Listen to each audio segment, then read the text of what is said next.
definitely coming together. And I can't tell you, I was not worried about your Detroit Lions in the Honolulu Blue. The fans said we are calling it wrong. We're pronouncing it wrong, Mitchell. Not Hana, not Hana, Honolulu Blue. I told you, Okay. fans, we read the comments. We can correct things. We can be coachable.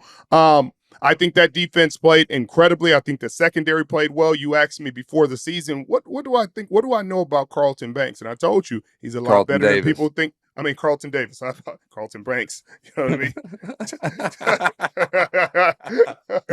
I mean? Carlton Davis. And I told you, he's a lot better than anybody gives him credit for. He had a bigger hand in that Super Bowl run that the Tampa Bay Buccaneers had. He's a corner that can follow the number one receiver, be really handsy, be really tight in coverage, be really irritable throughout the game. And in this game, he got his hands on a couple footballs and made huge plays, and is a big reason why they were still in this game after Jared Goff threw 5 interceptions.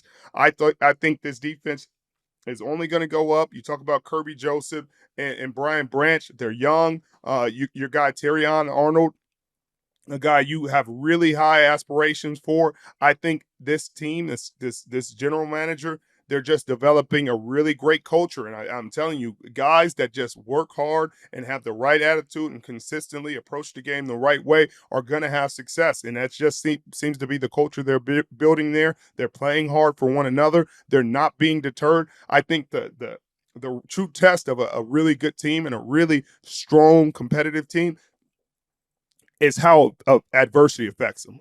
And you saw after every interception, and there were a lot of them, obviously, this defense you didn't see the finger pointing, you didn't see the arguing, you didn't see the chaos that you would expect. Human nature. That's 5 interceptions. That's a lot. It's a lot of turnovers, a lot of pressure on the defense. You did not see any blink. You just saw guys say, okay, this is going to be a bigger challenge. Okay, giving us more opportunities. They were relishing the opportunity to go out there and show how great they could be. That's the testament of a really great defense and a great team. And I'm sure the offense appreciated that. That built this Lions team up in a way that I don't know if any win this season probably helped galvanize the team more than this one, because you just had to watch, and the offense was helpless. You know what I mean? It's not your day. You're having a bad day. You're having an awful, terrible, crucial, very bad day. And all you can do is watch and hope and really cheer your defense on and hope that they can stand up and they show up for you. And they did. And I know those guys, just with knowing the guys they have in that locker room, knowing the guys that are in Detroit, they went over to their defense and said, man, we sure do appreciate y'all picking us up today. We sure do appreciate y'all. I know y'all had a hard job. We put y'all in really bad situations, and y'all stood up and y'all helped us get this win today. Thank you so much. And there's nothing that brings a team together, Mitchell. So your Detroit Lions they're on a high horse, Mitchell. It feels good to be on that high horse, Richard, for once. They have a leader in Dan Campbell. This guy reminds me of Leonidas from 300. You know, the guy is just a natural born leader of men, and he's taken these Detroit Lions to whole new heights. I mean, just the calm reserve being down significantly at halftime. He talked things into existence right out of halftime. He's talking about how they can't just they got to make a bunch of plays. They're not going to regain this lead in one play. And sure enough, the next play was Carlton Davis with the interception. You know, you got a guy like that, something we've never seen here in Detroit in Dan Campbell. You got to love to have him. But another crazy story about this team, Richard, is Jake Bates, the kicker, who I'm sure you would love to have on the San Francisco 49ers. He's perfect on the year, and I don't want to jinx him, but Richard, this guy's story is incredible. I don't believe he kicked a field goal in high school or college. I think he was just a kickoff specialist. He gets out of college, is working as a brick salesman, and is kicking balls on the side. And his wife tells him, hey, you know, why don't you try harder and start training? So he trains and plays for the Michigan Panthers last year in the UFL, Rich, banging field goals from 60 yards in Ford Field. And now he's on the Detroit Lions, winning games on the road in prime time from 50 yards plus. Richard, when you have this guy, this weapon at your arsenal, and you go back to the NFC Championship game last year, I don't know if the outcome is the same. Jake Bates is a huge weapon for the Detroit Lions to have, unlike Jake Moody over in San Francisco. Oh, Mitchell, I didn't want to bring him into it. And this is why fans, people get mad at kickers, because you can find them at a brick sales shop. You can find them in a brick sales shop as they're practicing kicking on the side at their house. And you can replace an NFL kicker with them, and he can go perfect in the National Football League. Or you could take a guy who's never played football in his life, and he learns to kick the ball in a few months. We've gotten guys from Europe to come over, from Australia to come over. So that's why I get really frustrated when people are arguing about holding kickers accountable and like, you don't want to rattle them. You don't want to. It's a replaceable position.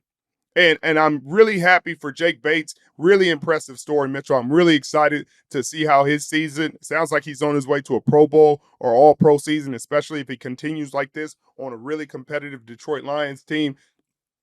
Happy for you and your boys. That's a really, really incredible story. But it just goes back to show, like, there's no reason to draft a kicker high.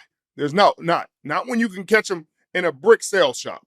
Not when you can find them anywhere on earth. You don't need to draft them very high. And so that's why when people are like, man, you don't want to get rid of them. You want to let them. No, you don't. If a kicker's not making kicks, get rid of them.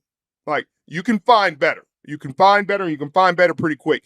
They replaced Jake Moody for a couple weeks when he sprained his ankle. The guys, the kickers combined go 5 for 5. And 2 for 2 50-yard field goals. Not that they were going to continue that the whole season, but they were kicking the ball pretty well. It's a position that you can come out of nowhere and do the job at a high level if you're focused and you're dedicated and you're driven. It's not like, oh, you can just get anybody to do it, but Jake Bates.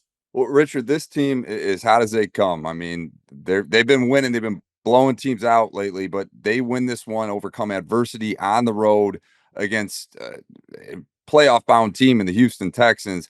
I think they proved to America that Detroit is for real. If there was anyone skeptical about how good Detroit was, I think they saw it last night. What are your expectations for this team? I mean, where is your head at as an observer of the Detroit Lions? Do you think a Super Bowl should be the expectation in Detroit? I mean, it should be. It should have been coming into this season. You looked at the NFC Championship last year, had a huge lead, end up losing the game, but they deserve to be there. They earned their way to be there, and they're built the right way. So I think having Super Bowl expectations coming to this season were realistic. They're living up to the expectations. They're living up to the team that everybody built them to be coming off the NFC Championship. So there's nothing new happening here. They're playing really great football defensively. Offensively, they were playing amazing football, just scoring points at a high level. This was a game where things didn't quite go their way, and you wondered how they would respond, and they responded beautifully. They found a way.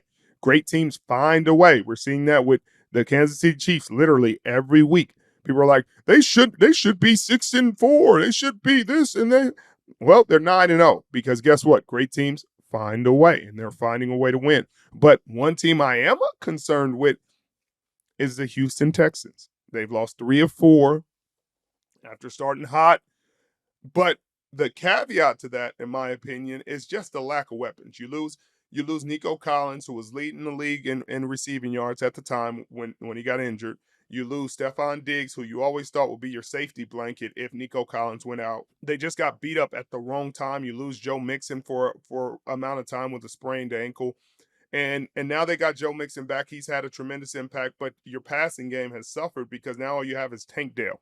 You have Tank Dell, Dalton Schultz. You got a couple guys, but Noah Brown, but not the guys that you expected to have coming into this season. You lose Stephon Diggs for the season with an ACL injury. Nico Collins, I thought he was coming back this game. He had practiced during the week, and then they set him and said he was unavailable. That was a surprise, and you can see it in the stats from CJ Stroud. He just hasn't been as great without those guys, and I challenge you to look at any quarterback in the National Football League without their top weapons and see them be successful. You looked at Jalen Hurts when A.J. Brown and Devontae Smith were out, different quarterback. You look at Brock Purdy. when Debo and Brandon Ayuk and his 1-2-3 and Juwan Jennings are out, he still threw for 300 yards, I think, but still off. They lost that game. I think he threw a couple interceptions, didn't have the same rapport. And the same is true with Josh Allen, Tua Tagovailoa, every quarterback, Joe Burrow. When Jamar Chase and T. Higgins are out, he's a different quarterback. It's tough. It's going to be a tougher game.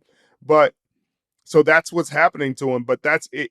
They need Nico Collins back. They need to get those guys back because it's been really bad, and it's been a struggle fest for CJ since they've been out. Well, they've got a great defense. I mean, they brought a lot of energy right out of the gates. That Jalen Petrie is a star in the making. It looked like just an ultimate Swiss Army knife everywhere on that field. So the weapons are there in Houston, and Will Anderson did not play either. So they're going through it with the injuries. And as soon as they get healthy, Richard, fortunately for them, they play in a very weak division, and they will be in the playoffs. So if they can get healthy at the right time, do you think this team can make a run? Well, they got medicine on the way in the form of the Dallas Cowboys at home. Mitchell, that seemed like the fix-all ginger ale for every offense having a stomach ache. It's just been, I think they've been down by 20 points at home every game this season. I think it was some kind of NFL record. I read it. It was just a really bad stat, so I didn't even want to really go too deep on it because I like some guys on that team, and I don't want to talk bad about them. But I mean, it's a bad stat. It's a bad stat to have when you're losing games like that. You're not even in the games. Obviously, Micah Parsons gave him a boost last week. He'll give him a boost again this week. But Cooper Rush is not the answer. I think the Houston Texans should feel really good. I think this game should give them right back on track. Mike Zimmer's defense and his play calling leaves a lot to be desired. These are the same. This is the same defense personnel wise, pretty much. Plus or minus a few guys. Obviously, Stephon Gilmore is in Minnesota. Deron Bland is injured. He had all the pick sixes last year. Lawrence is out, but for the most part, a team that has led the league or been amongst the league leaders in turnovers every single season when Dan Quinn was there, now can't buy a turnover. I mean, an amazing play by Trey Diggs last week, but outside of that, it's very few times you see them getting the football. And a lot of it is shell, vanilla defense, predictable guys see what they're going to get. They really slice and dice it, and I think this will be a medicine game for C.J. Stroud because this Zimmer defense is just so predictable. Either he's running man in a predictable situation, or he's running that quarters look or six, or trying to run three, but they don't know it well enough. So I think that's going to be good. I think they can turn it around. I think they'll be the team as they get healthier. Again, Will Anderson will come back. They'll get healthier. They'll be the team we expect them to be and be in the playoffs, and we'll see.